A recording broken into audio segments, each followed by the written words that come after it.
What's up guys, Cinema Buff, and today we're going to be reviewing Marvel's Black Widow. This was a movie that a lot of people have been anticipating, including myself, ever since Natasha Romanoff first debuted in Iron Man 2. We were finally getting an origin story for her. We got hints of her origin here and there throughout the movies, and her character has progressively gotten more love over the years. And, well, we see her death in Endgame. But even then, people still wanted to know what exactly happened in her past. And when the trailer was announced, we were like, who are these new characters? How are they connected to her past? Well, we find out here. And the result? I'm satisfied. Just a warning, this is going to contain spoilers for the movie. I can't really review movies without spoiling it. Like, that's just how I am. Like, I have to talk about it in extensive detail. So if you don't want any spoilers, click out of this video, maybe watch the movie beforehand. You have been warned. So, is this one of the best MCU movies? Up there with Endgame, Infinity War, Avengers 1, Captain America Civil War, The Winter Soldier? Is it at those highs? No. But is it as low as, let's say, Iron Man 2, Captain Marvel, Iron Man 3, Thor 2? No. It's a middle-of-the-road MCU movie. And it's not trying to be anything like grand, it's just trying to tell Black Widow's origin story. But there's a lingering issue with this movie that I've had ever since this movie was announced. This should have been released before Endgame, before we see her death. And that's a problem with prequels and movies that take place before certain events in general. It's like, we know what's going to happen.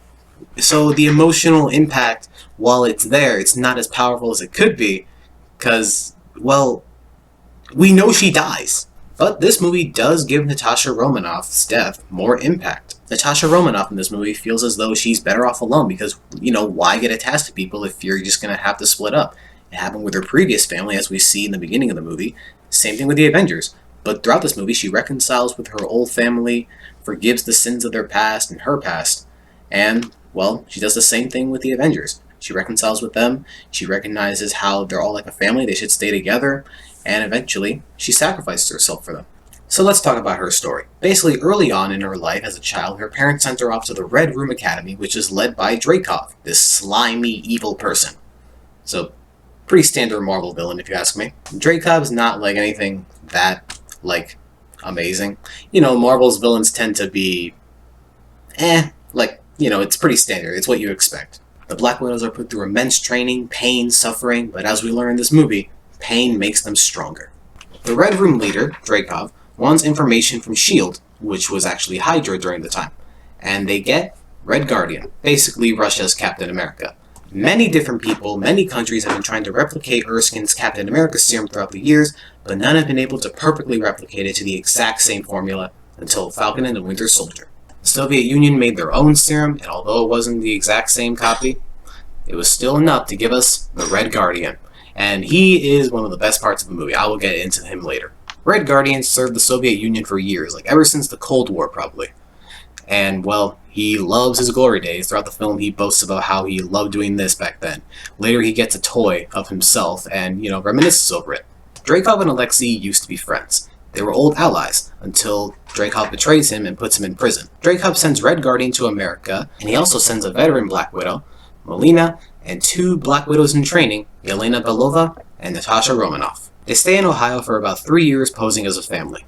Alexei and Melina try finding S.H.I.E.L.D. information until they have to leave. Natasha feels kinda cheated considering they're not actually a real family, yet they have to pretend to be one. Yelena is so young, she doesn't really understand the gravity of the situation at hand, but she grows fond of the family as if they were her real parents. In fact, Alexei, that's Red Guardian's real name, and Melina both grow to love each other and become a real couple. So the family have to leave their old life behind. They go to Cuba to give the sensitive S.H.I.E.L.D., actually Hydra, information to Dreykov. Once they arrive, their family is split up.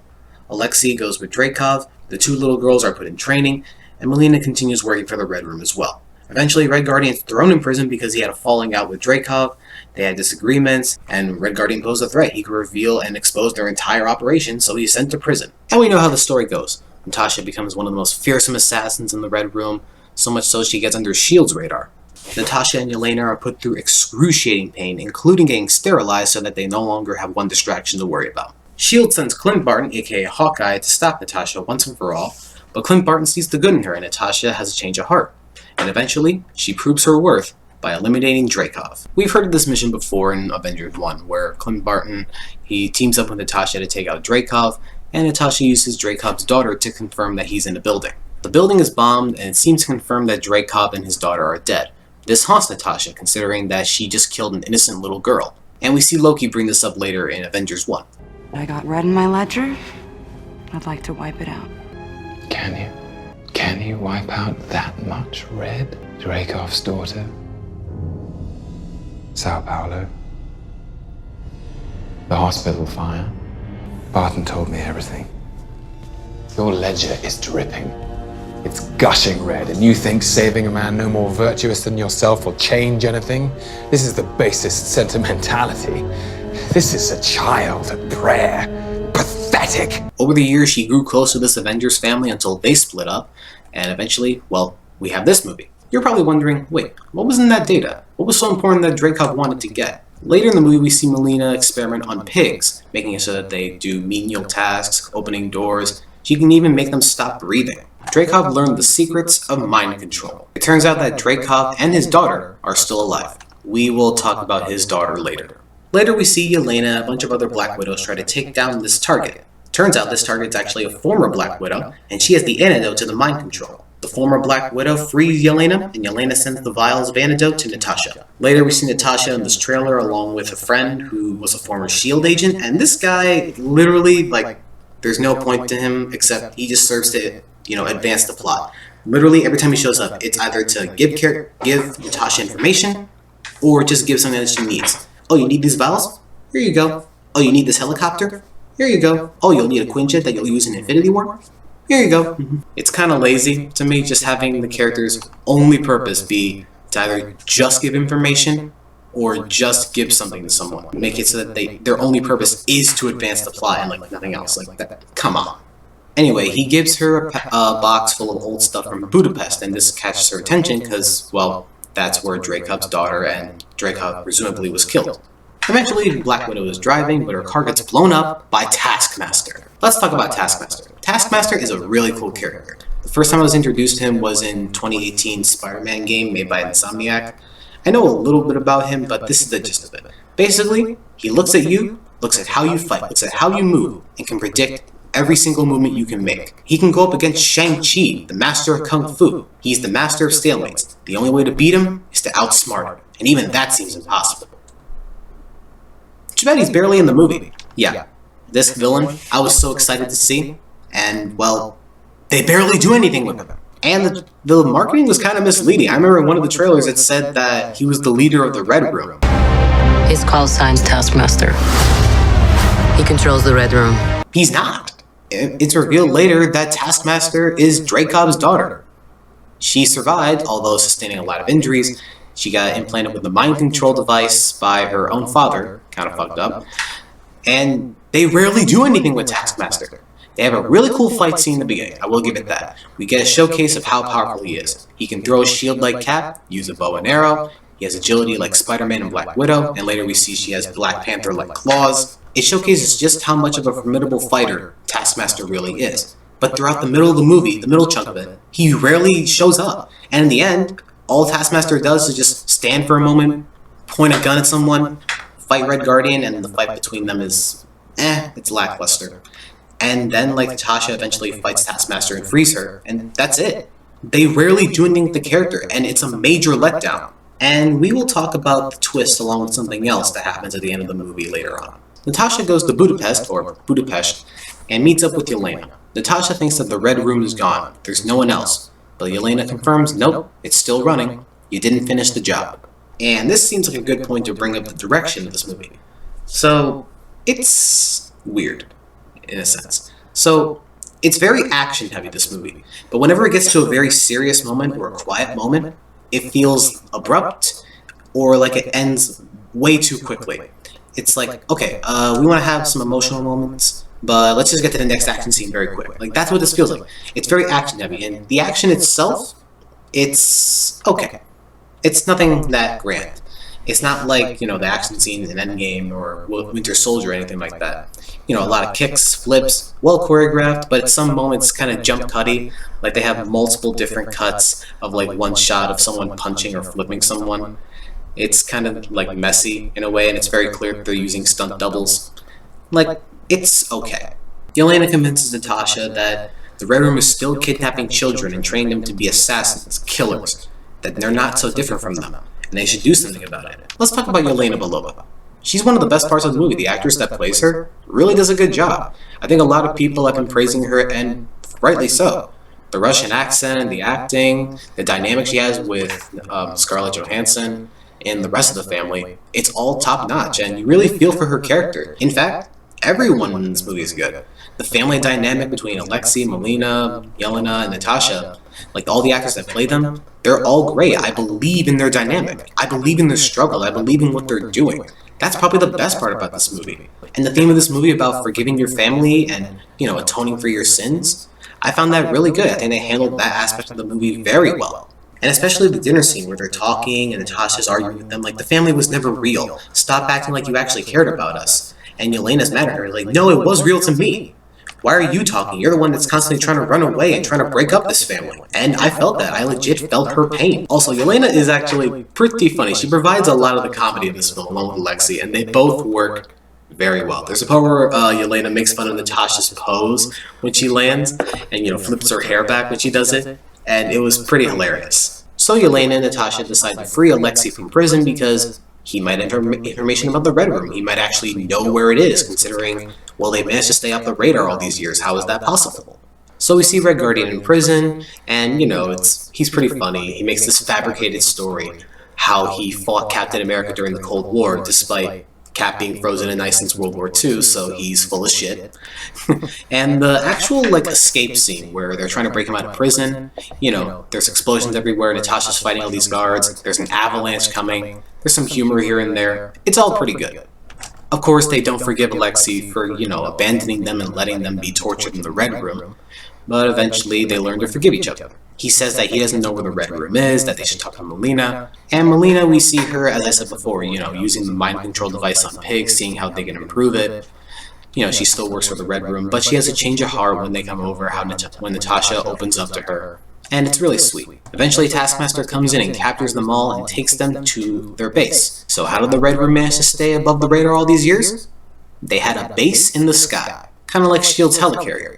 Apparently, the floating base is a reference to a James Bond movie. I haven't seen it, but there's an earlier scene where Natasha's watching a James Bond movie, and I looked this up. Apparently, the flying base was a part of that movie, so they decided to use that for this one. So I guess that was a nice nod. So we meet the man Dreykov himself. He's alive and well, no scars, somehow, despite his daughter being in the same building, but, whatever. And, well, he gives off some majorly creepy vibes. He shows that he has hundreds, maybe thousands of Black Widows throughout the entire world. He can use them to start a war if he wanted to. He has the world under his thumb. But there are two moments with him that I feel like, I'm just like, really? Are you serious? One made me, just actively cringe. So he explains, when he was capturing these little girls to make them into Black Widows, he says, I quote here, and I can't believe I'm saying this, I used a resource that the world has too much of. Girls. Oh my god. When I heard that, I'm like, okay, this is too much. This, along with the twist that Taskmaster is the daughter of Dreykov, it all felt very political, to say the least. It was so, there are moments where, Marvel, they're having, political moments in their movies. With some moments in Captain Marvel, or that scene in Avengers Endgame where all the females are walking all together, saying that Captain Marvel, she's got help. It feels forced, and it's not subtle. And that's, I'm fine with, feminist moments or, moments of female empowerment in movies and all that. It's just, I don't want it forced. And if you're gonna force it in, maybe have it be subtle? It's not subtle, they blatantly say it, clearly. And again, the twist of Dreykov being the daughter reminded me of Captain Marvel, again, where Marvel, this guy, no, he's not a superhero. He's, in this universe, he's an old lady who's a scientist who's a woman. It's come on. We all know why you're doing this. It's for political reasons. And you can have that in your movies as long as they're good. It's just it kind of gets annoying after a while. And the other line with Dreykov, There's a part where Black Widow, she tries shooting him and using a knife on him, but she can't. He said he put a quote-unquote pheromone block on all the Black Widows. So whenever they smell his pheromones, they can't attack him. What the hell? Like, I'm like, fine, whatever. Like, I shouldn't be like complaining about this. This is a universe where there are aliens and there's like a floating base in the sky. But I'm like that's just too ridiculous for me. But just like in Avengers 1, Natasha knew this. She was manipulating him to reveal all this information. It's kind of like the moment in Avengers where Loki's giving her all this information. She's pretending to be scared of Loki, but she turns around revealing, well, she wanted him to cooperate. I won't touch Barton, not until I make him kill you. Slowly, intimately, in every way he knows you fear. And then he'll wake just long enough to see his good work. And when he screams, I'll split his skull. You're a monster. Oh no. You brought the monster. So, Banner, that's your play. What? Loki means to unleash the Hulk. Thank you for your cooperation. We see a flashback with Melina and Natasha discussing a plan before they were captured. Melina alerted the Red Room of their presence when they arrived at the house. And she tells her about the pheromone block, and she says the only way to prevent that is to break a nerve. Basically break the nose so that you don't smell it. So Natasha does that. She defeats Dreykov and downloads all the sensitive information so she can give to General Ross. Oh yeah, she implemented a tracker where she allowed General Ross to find her so that she can give the information to him, thus exposing the Red Room's secrets and ending them once and for all. Taskmaster and Red Guardian have a fight, and I was looking forward to this fight when I saw the trailer, but it's kind of lackluster, as I said. Eventually Taskmaster is locked up. Natasha fights a bunch of the brainwashed Black Widows, but they're eventually freed and they escape. There's this epic scene where Black Widow is like skydiving. She fights Taskmaster. Eventually they land safely on the ground, and Black Widow frees Taskmaster of the mind control. And in the end, we see how she's finally reconciled and reconnected with her family. She even calls Yelena a little sister, and I will admit that touched me in the heartstrings a little bit. So we cut to 2 weeks later after she gave the data on the Red Room to General Ross. By the way, Dreykov died. We see her with blonde hair, we see her with the jacket, we see the Quinjet that she'll use in Infinity War along with Steve Rogers. And that's the end of the movie. Well, sort of. There's a post-credit scene. We see Elena visit Natasha's grave. It's kind of sad. And we see Valentina Allegra de Fontaine. She was a character introduced in Falcon and the Winter Soldier. She's part of an organization. They don't say specifically what the organization is called. Anyway, she's recruiting beings that have super abilities or have an advanced skill set. We see in Falcon and the Winter Soldier she recruited John Walker, aka US Agent, and now she's recruiting Yelena. And she says that she has another mission for Yelena: to kill the man who murdered Natasha, Clint Barton, aka Hawkeye. This was very clearly just an advertisement for the Hawkeye Disney Plus show, which I am actually intrigued by. Because in Endgame we never really got into detail about what he did. Like, he became a Ronin. He started fighting criminals his own way. He went above the law, became a vigilante, and it was actually pretty cool. And I want to see more of that in the Hawkeye show. So that's Black Widow. Again, not perfect. The directing and editing, I feel like the movie is a little too action heavy in some moments. Like, the emotional moments kind of get undercut when they get to the next action scene, very quick. And the twist with Taskmaster and, Dreykov himself, I don't know, it was kind of iffy about that. Taskmaster has one cool scene in the beginning, and they rarely do anything with Taskmaster.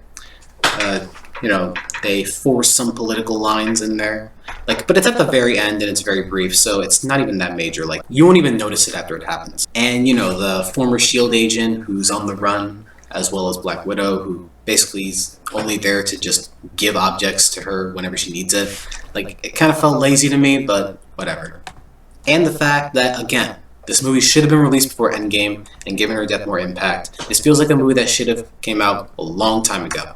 Other than that, again, it's a pretty solid MCU movie. The character work on Black Widow, the new characters like Yelena and Alexei, all very engaging. The action, again, although it could have been better, it's still pretty fun to watch, and the story and the themes were all pretty engaging. But yeah, I'd say this is another solid MCU movie, and it's a great start to Phase 4's lineup of movies. I'm going to give this movie an 8 out of 10. So that's my review of Black Widow. I have a feeling that a lot of people are going to be mixed on it, especially considering, when this movie got released. Like, why didn't we get it earlier? But if you're a fan of Black Widow, if you're a fan of the MCU, I think this movie will satisfy you. What did you guys think? Did you like it, or did you not? Let me know in the comments below. Keep an eye out for more movie reviews later. Cinema Buff, signing out.